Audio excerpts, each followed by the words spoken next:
Hello YouTubers, welcome to the Sega Genicast. My name is Michael, and today we will be continuing my Let's Play of Sly Cooper for the PlayStation 3. And we're going to start today's video in a level known as the Sinking Peril, which is an extremely fun level that I love to play in this game. It's not my favorite level, but I do like it a lot.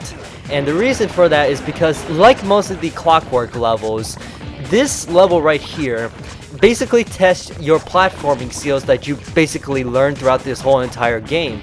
And what I like about this level versus the one where we had to save Carmelita Fox is that this one is basically, as you can see right now, it takes place on top of a tower that's sinking into lava. That is extremely cool. And oh, funny thing about this, the tower is actually sinking, right? But if you actually die in this level, I do not know what Sucker Punch was thinking, but whenever you die in this level, the tower somehow always climbs back up, like all of a sudden. It's so random. And I always laugh whenever I see that, but unfortunately guys, I can't show you it because, well, I'm approaching near the end of the level, and that would be pretty darn insipid of me if I friggin' just oh, I'm just gonna go kill myself when I'm at the end of the level. You know, that's that's illogical. But yeah, now we're gonna go fight one of the most epic boss fights in gaming history. Okay, that jetpack is easy to fly. Use the left analog stick to aim and steer, and press the square button to fire its rockets. Sly! Behind you! Sly Cooper, you have escaped my gas chamber and destroyed my death ray. Remarkable. You Coopers always find a way to beat me. Always? So that was you in the background of all those old pictures in the Thievius Raccoonus. How old are you? Perfection has no age. What? You're immortal? Revenge is the prime ingredient in the fountain of youth. I've kept myself alive for hundreds of years with a steady diet of jealousy and hate, awaiting the day when I would finally eclipse your family's thieving reputation. Sly! My missiles don't hurt him but seem to create holes in his armor. Shoot into the gaps I create! Alright, here we go and fighting the final and most epic boss of this game. And of course it is none other than Clockwork himself. And hands down, Clockwork is one of the best final bosses in video game history. He's got like the coolest design, and guess what? I do not know how they did it, but Sucker Punch, okay, your skills are inferior, Clockwork. But my question to Sucker Punch is, how did they design Clockwork out of something like this? So cute! And then when you get back to Clockwork, you're like, oh my goodness! And kudos to you, Sucker Punch, because you did such a great job of making Clockwork a living nightmare when I was a little kid. But yeah, the strategy to this boss is to basically shoot where Carmelita zaps with her bazooka, and then it's rinse and repeat. Nice shooting, Sly! You got him! Wow, that's one tough owl. I don't get it. You're so familiar with my family. You must have known my father had a son. If you hated the Coopers so much, why did you let me live when you stole the Thievius Raccoonus? Because I wanted to show the world that without your precious book, the Cooper line was nothing. Ah, well, there's where you're wrong.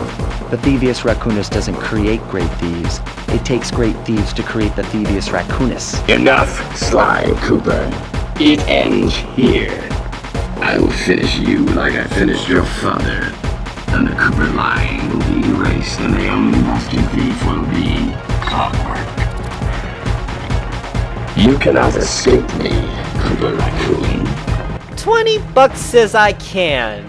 But all betting aside, this is the second part of the boss fight, and it's very similar to the first part with one big exception. As obviously you can see right here, there are these electrical hoops that you're supposed to get inside of. If you don't make it in time inside those hoops, well, it's just gonna end up blowing in your face, and that's not pleasant, because if you actually die in this part or any part of this boss fight, you're going to have to start at the beginning of this boss fight again, which is not very pleasant. Well, actually it kind of is, because I love this boss fight, but of course I don't want to deal with that hassle, so let's not do that, shall we? But yeah, we're gonna shoot your face up, Clockwork. You're the weakest Cooper I've yet encountered. You're the weakest owl I've yet encountered. Trash talking aside, yes, I do have a very big problem with this boss fight, and it's not the mechanics, it's nothing like that. I just find this boss fight, as epic as it is simply way too easy. Now's your only chance, Sly! You've got to get to his head and destroy it before his auto... I am. Yeah, as I was saying before, I find this boss fight way too easy, because once you learn the strategy in order to beat this boss fight, well, then this makes this whole level become a piece of cake. And actually, this part right here is actually the hardest part of this boss fight, because you're trying to do all your platforming skills while Clockwork's saying all these nasty beams of light, but I still find this pretty easy. And actually, funny thing, do you hear Clockwork saying things in the background? And whenever I hear him say that, it reminds me of how many of you guys have seen Space Odyssey 2001? When when HAL 2000 was being disassembled by Dave, he starts singing songs like Daisy and all that stuff. This is what this part here reminds me of, and I find it so funny. Cooper! You will never be rid of me. Clockwork is superior. Okay, we'll see about that. After I whacked your face off, who's the superior one now? It took some tricky maneuvering, but I managed to snatch that last piece of the Thievius Raccoonus from Clockwork's claw.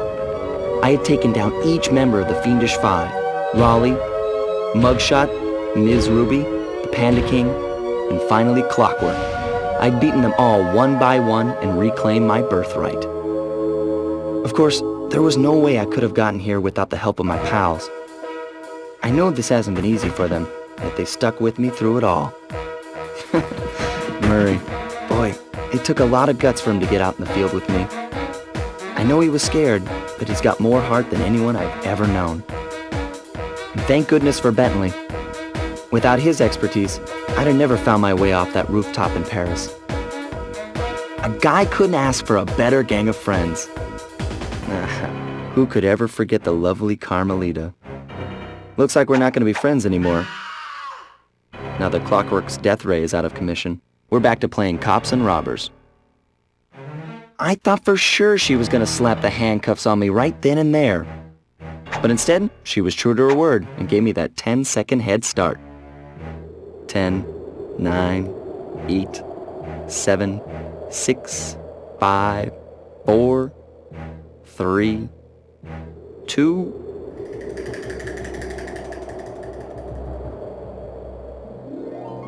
1.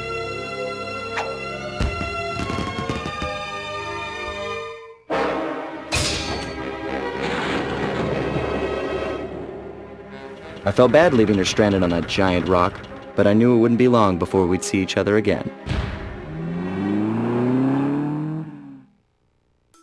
Alright guys, here we are at the end of Sly Cooper, and I really like this jazzy song that accompanies this credit scene here. It's totally my vibe, man.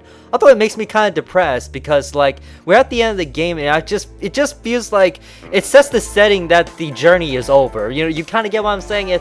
It's so depressing in that moment, but it's such a good song, by the way. But that kind of atmosphere is spoiled when they put such wacky stuff in this this credit scene right here. And I'm definitely going to point out what this bizarre, weird stuff that happens in this credit scene is when I see it. Oh, wait, there it is. Do you see that? They photoshopped some guy's face over Sly Cooper and then they took the hot dog man from the kart racing and they just made him animate. It's so weird. I always never got that. It's so strange. But yes, even though we are at the credits scene, this is not going to be my last video, because I actually want to do a video showing you guys the extra content if you actually unlock 100% of this game. And I cannot wait to complete it so that I can show you guys, because I think you guys are absolutely going to enjoy it. With that being said, if you want to skip this credit scene, click on the top right corner and then there will be a link when that video is up to the extra video. But with that being said, this is the Sega Genicast and my name is Michael, and I want to wish you guys peace.